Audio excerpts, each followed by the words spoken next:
Assalamu alaikum, barkanmu da dawowa cikin wannan bidiyo namu. Idan ba ku manta ba, a wannan bidiyon da ya gabata mun yi magana akan break, sannan mun ga yadda ake rubuta break da kuma idan muna so kenan rubutunmu daga wannan layin ya sauko zuwa layi na gaba. To tag na gaba nan shi za mu yi bayani da shi, idan ba ku manta ba na faɗa muku cewa akwai tag da za mu yi bayani a kansa. Bari in goge sauran paragraph ɗin gaba ɗaya. Yanzu misali a ce a wannan sai na ɗan sa space sosai, misali nan na ƙara space, nan ma na ƙara, sai na danna saving nashi, na dawo browser na yi reload na gani. Ga shi duk da space ɗin da na sa da kuma ƙasa da na dawo da rubutun, na ba da space sosai, na ba da tazarar rubutu da na sa, a tsakanin nan na ba da tazara, tsakanin layi na farko da na biyu na ba da tazara, da na biyu da na uku ma na ba da. To amma duk da haka bai fito a cikin browser ba, me ya sa?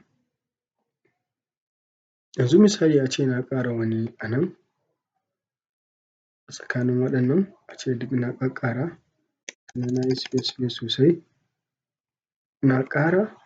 Bari mu rage yawan rubutun saboda mu ga ya zai yi. Misali bari in rage yawan rubutun, na bar iya wannan. Yanzu misali a ce na yi haka, na sa space, a nan ma na sa space da yawa, a nan ma na sa. To idan na yi saving nashi na duba,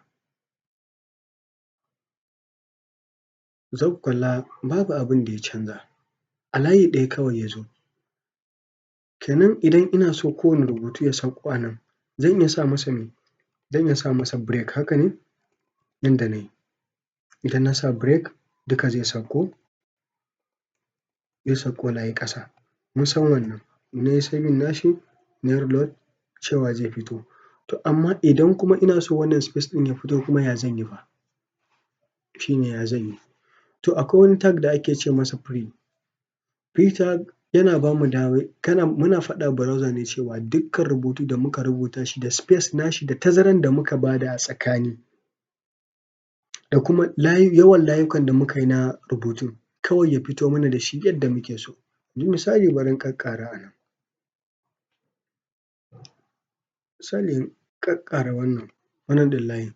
To yanda ake rubuta, ya kuma ake rubuta free tag ɗin to shi? Yanda ake rubuta shi ne za mu buɗe open tag yanzu hakan nan, sai mu rubuta free, bari mu zo ƙasan nan mu rubuta free, bari mu saka duka rubutun namu ne a tsakiya, bari mu yi closing ɗin free element namu. Kuma kenan mun saka wannan rubutun dukan shi, wannan free tag ɗin a jikin me? A jikin free tag, a jikin free element ɗin nan. Yanzu bari mu goge wannan br ɗin mu gani, bari mu goge shi. Yanzu me? Yanzu dukka wannan free tag namu yana cikin me? Free. Bari mu yi saving nashi mu ga ya zai fito.